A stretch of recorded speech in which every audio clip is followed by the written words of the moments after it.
who is next? somebody needs a microphone? I can have it. But we have one, maybe mic. Yeah, but now we no. That's okay. Yeah. Now we have listened to all these important things about the researchers, and now we have to listen to, or we will listen to physiotherapists from Ulrike Uta and Lynn Ward from the MD Support Center in UK. So as long as the researchers are working, we have to take care of our body. So welcome.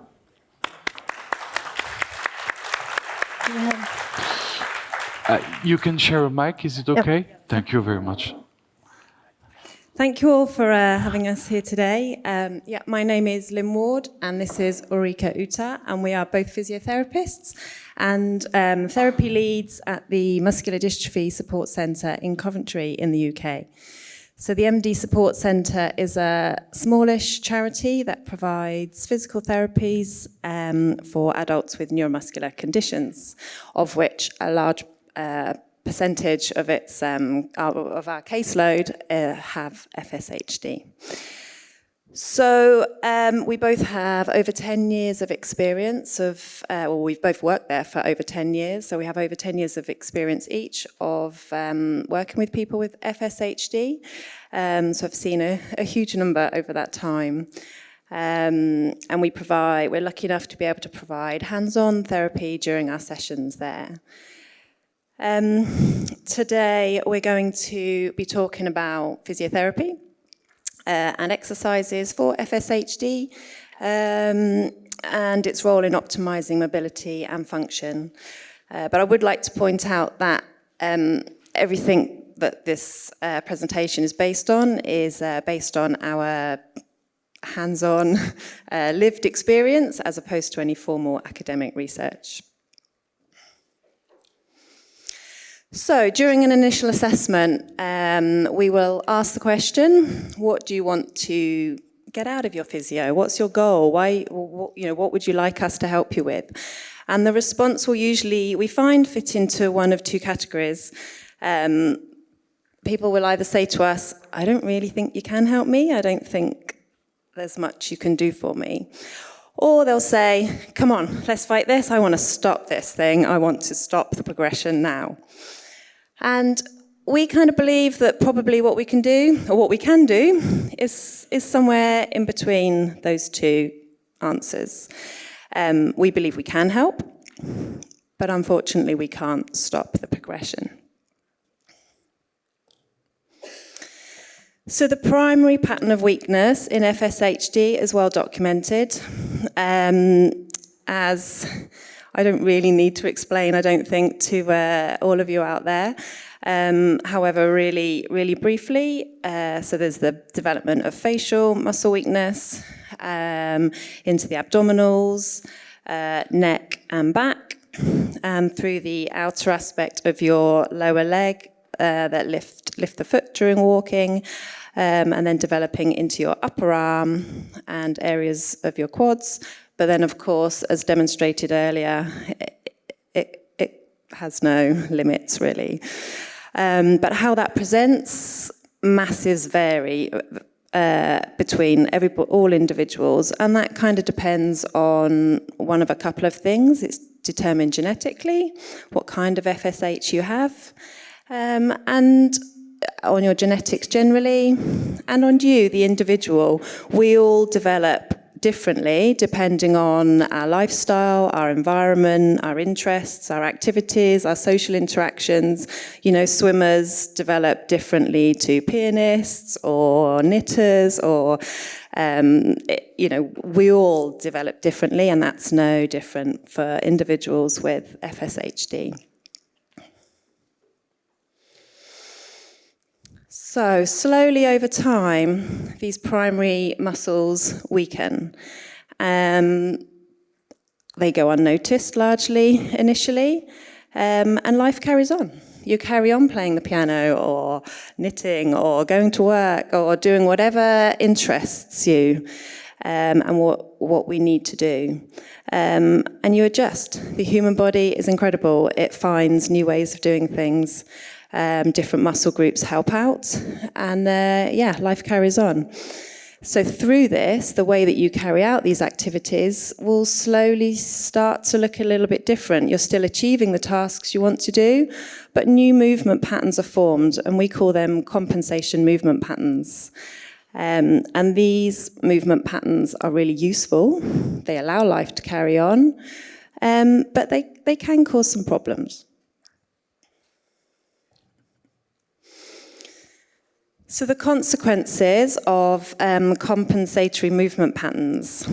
So we develop overactivity in certain muscle groups, and they change the alignment of your joints. They pull your joints into slightly different positions, altering your joint position. And over time, as these positions, movements and the adaptations in the joints become a little bit more permanent, it changes the structure of your tissues there. So they become generally lengthened or shortened. So for example, in the shoulder joint, the muscles at the back of your shoulder very typically weaken quite early on, which causes it difficult to stabilize around the shoulder, allowing you to pull that shoulder back, and that together with gravity, as the shoulder is pulled forwards, a tightness develops in the front of your shoulder joint, and it becomes then a little bit more permanent. So that tightness develops more permanently in the front of the joint, and the muscles at the back and the structures around there become lengthened. And these changes in your joint positions can become uncomfortable, can cause strains, maybe cause pain, tightness, and reduced range of movement. So how can we as physios make a difference? Well, unfortunately, we can't change genetics. We can't change the effect that FSHD has on your muscle fibers in the way that it alters the physiology, and it means that they're unable to contract and can no longer be strengthened. However, we can change some of these secondary problems that come about as a result of the primary muscle weakness. Right, so that's over to me now. So what's physio all about? So firstly, when we see somebody with FSHD, we identify where the tightness is, where the weakness is, where the overactivity is, where the inactivity is. And the first thing we need to look at is lengthening what is tight, lengthening and creating mobility where there is stiffness. We then improve or work on the joint alignment, so getting the posture in the best possible way to make the body work as efficient as possible, and then looking in activating muscles which are not active and trying to strengthen weak muscles. So if we're thinking about what exercises to do, this is so individual because everybody expresses differently. So I'll try to speak more generic about it. So a good start is moving the spine and the shoulder girdle, getting mobility, flexibility into these areas. With the spine, we're thinking about the lower back, the middle of the spine, and also the neck, and then bringing the movement into the shoulder girdle. The next thing physios are really, really keen on is core stability, and everybody who had physio will probably know that they are banging on about it. The reason why core stability is so important is that these muscles are connecting the rib cage and the pelvis, and they form a really strong anchor from which then the arms and the legs can work from a stable base. A strong core is also really important for balance.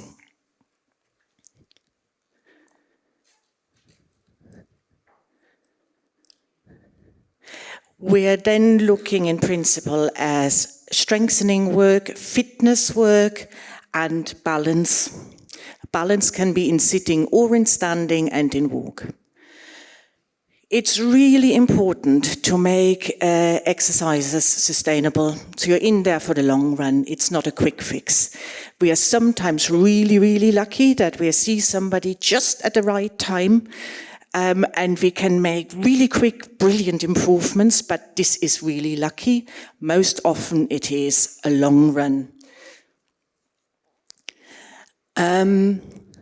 We never ever work into pain, and that's really, really important. Sometimes people are coming and saying, oh yeah, if it doesn't hurt, it doesn't do anything. It's not the case. Don't work into pain. Because it is you're in for the long run, exercises need to be enjoyable. You need to think about what you like doing.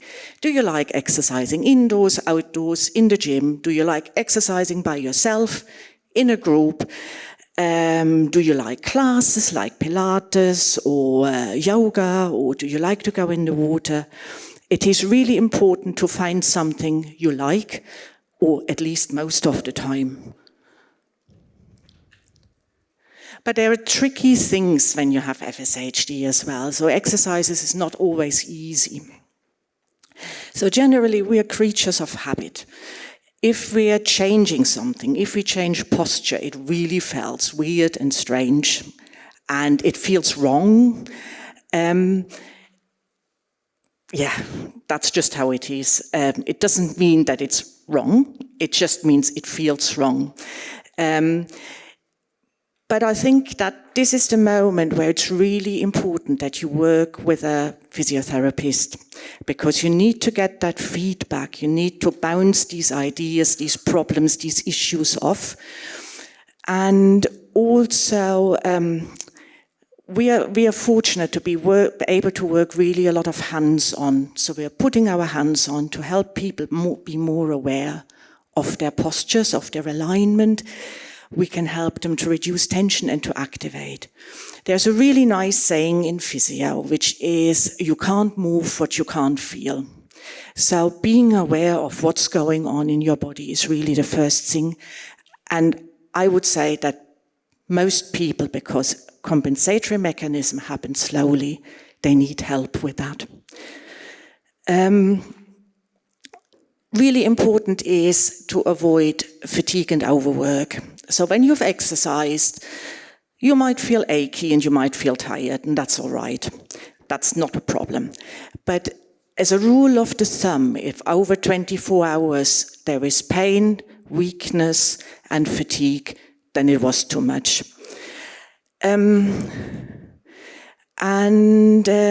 Yeah, improvements can be really slow and subtle, and it might be feel as if you work and nothing is really happening. But I would just say, just keep going. Generally maintaining mobility and function is positive. Even so, it's not flashy, but it's good. When things are becoming more difficult, adapting to a lower mobility level is really hard, and there is a lot of anger and grief and biting the teeth, not wanting to accept it. And I think it's really important to have support at that stage and to talk to other people as well, to learn to be more accepting and to find ways forward, to not get stuck about what can't I do, but to think about what needs to change in order for me to be able to keep on doing what I want to do. Right, now we're coming to that research business, and that's a big problem within the therapy or physiotherapy, because there's firstly very little research, and all the research comes out at the end saying it's inconclusive. It means we have a rough guidance about what we need to do, but we actually don't know, we don't have hard facts. Don't want to say we don't know what we're doing. I don't think it's right.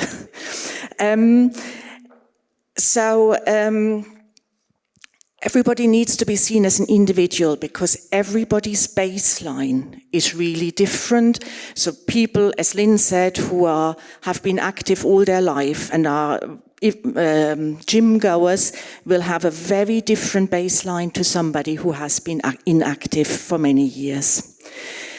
Generally, work at your own pace, listen to your body, because you're the one who's able to judge best how you feel afterwards. So if we were mulling over about what is really the most important message we want to get over, and I think, or we agreed that setting achievable goals is really, really important.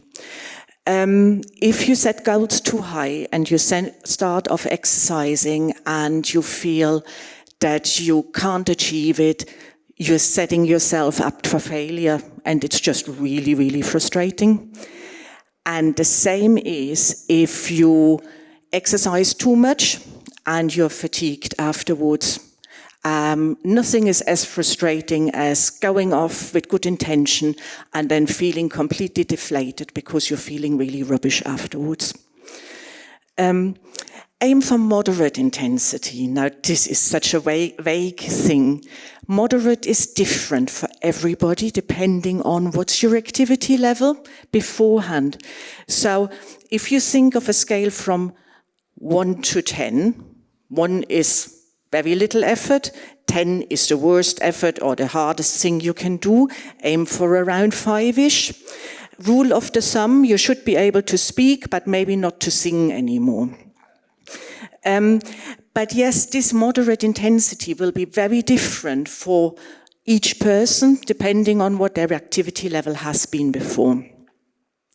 Again, avoid pain.